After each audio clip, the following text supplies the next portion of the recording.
Hello, hello, my lovelies. Today we're talking about Fairly Odd Parents, Fairly Odder, and what I thought about the first few episodes of this show. It's a doozy. We're just gonna jump right on into this mess because there's a lot to talk about. So without any further ado, grab a snack, grab a drink, and let's just jump into it. Roll the intro.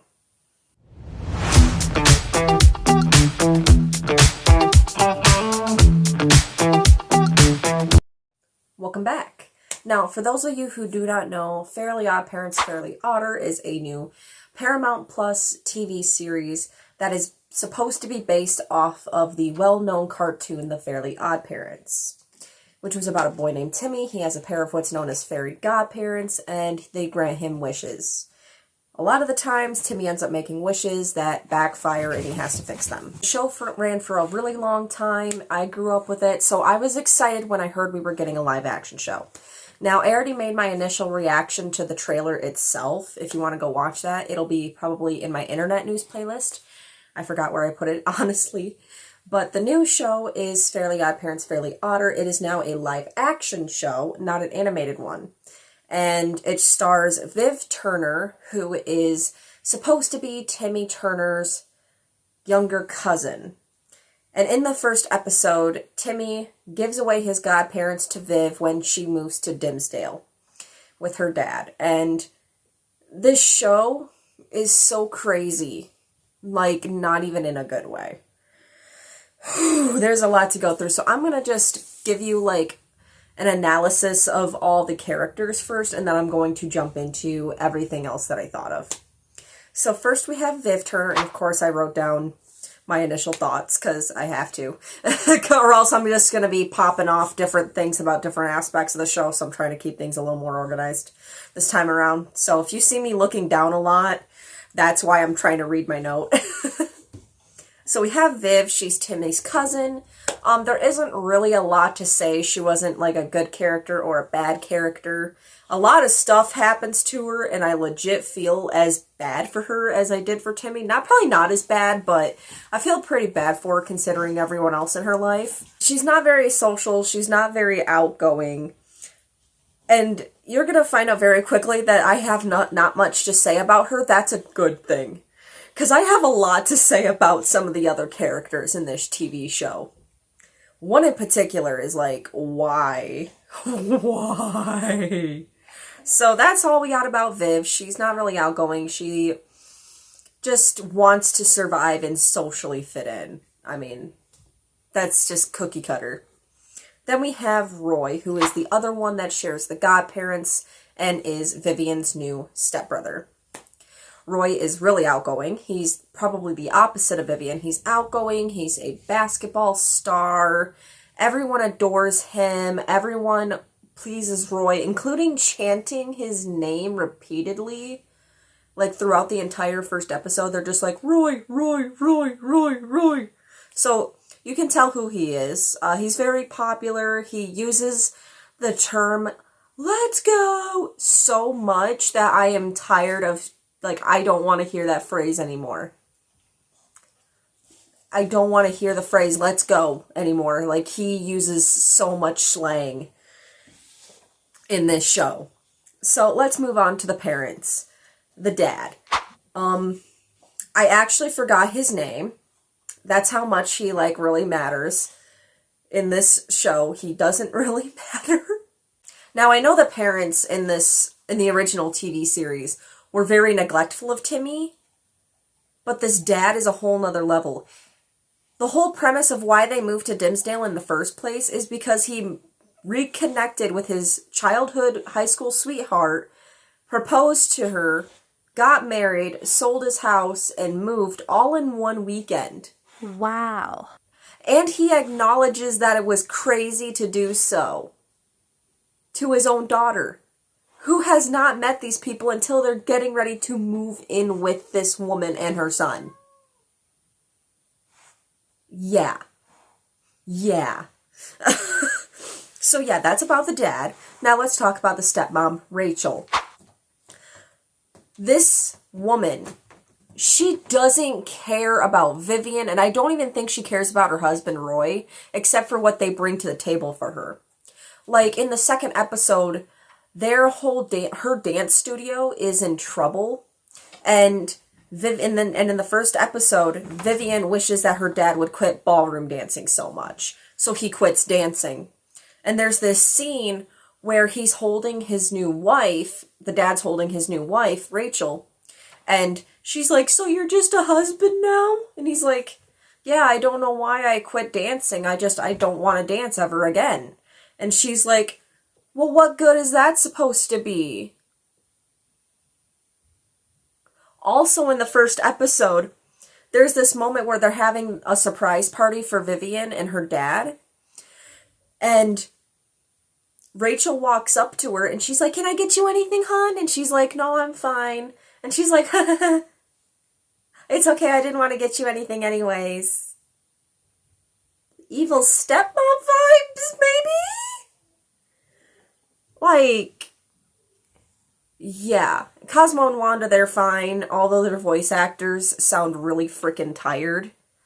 The voice actors, I feel so bad. They sound so tired. They sound so done with this, and honestly, I don't blame them. It's really making me not want the Danny Phantom reboot that I've been wanting for a very long time. If this is what they did to the Fairly Odd Parents, I can't imagine what they would do to poor Danny Phantom. So, yeah. Now we're going to go on to the next part of this video. Let's talk about the show itself. Now, in the first episode, we see Timmy. There's a whole montage of, like, clips from old animated TV show episodes. It's like, in the beginning, there was a boy named Timmy, and we get, like, a montage. And it shows later that Timmy is an adult, he's ready to go to Princeton, he's ready to go to college. So they pull the old, "Oh, so-and-so is going to college, so we need to this is how we're going to get rid of the main character from the old show. We're going to have them go to college and give away the thing that they love most." Take, like, Andy in Toy Story, giving away his toys in Toy Story 3. He went off to college. Or Blue's Clues. You want to go that far? Like Blue's Clues. He gave Blue to Joe and left for college. The fact that the dad acknowledges the fact that he married his high school sweetheart, and that's insane, is just, at that point I want to say. Also, why does Roy look a lot like the dad? That might be a theory. Maybe that's why they got married so fast. Would it? I might make that a theory. I'm just going to go on because I have a lot of notes and it's already at 7 minutes, so. The slang in this show is going to age it so freaking fast. Not only does Roy shout, "Let's go!" every 5 seconds, it seems, but there's, like, even, like, a music video in one of the episodes, and the girl is wearing that, pink and red hearted jumpsuit that was popular a few months ago or so. The tracksuit that looks like one of the ones in Mean Girls, I think it is. No, Jennifer's Body. It was, like, a popular remake of the Jennifer's Body sweatsuit, and it became really popular. One of the characters in the show is wearing this in a music video. There's so much use of, like, current slang. And not only that, but, like, older slang as well. It's gonna age this show so poorly. So if you're gonna enjoy it, you might want to enjoy it now. Because a few years from now, I'm pretty sure a lot of these words aren't even gonna be a thing, like pog, let's go, cringe. I don't think any of those are going to be that popular to say anymore, so it's going to be cringe. Why was Timmy even able to keep his fairies in the first place? Because according to the continuity of the original TV series, when you grow up, your fairies go away from you. And the fact that Timmy gave away his fairies at all is another shocking thing, because in the show, there was this big twist where no one was aging and they didn't know why. Turns out Timmy had made a wish to never age. So he aged for 50 years before anyone figured out what had happened. Because he made Cosmo forget that Cosmo granted that wish. That's how far he was willing to go to keep Cosmo and Wanda. And in this show, he just gives them away. Yeah. The theme is such a bad reprisal of the original theme song. And speaking of Timmy, they don't even give him like a proper send-off. They don't even give him a proper send-off. He hears the train for the last train out of Dimsdale, and they're like, well, I guess it's time for me to go. And they start to tear up and they start to cry, him, Cosmo, and Wanda. And then one of the kids is, like, this lasts for like 2 seconds, them getting teary-eyed and everything. And then one of the kids is just like, I wish you guys would quit being sad. And then, of course, they hear the words, I wish, so they grant the wish, and Timmy's like, I can't wait to go to college. And then he starts walking out the door, and Cosmo and Wanda are like, bye, we can't wait to be rid of you. Yet y'all gave him an entire montage in the beginning of the show.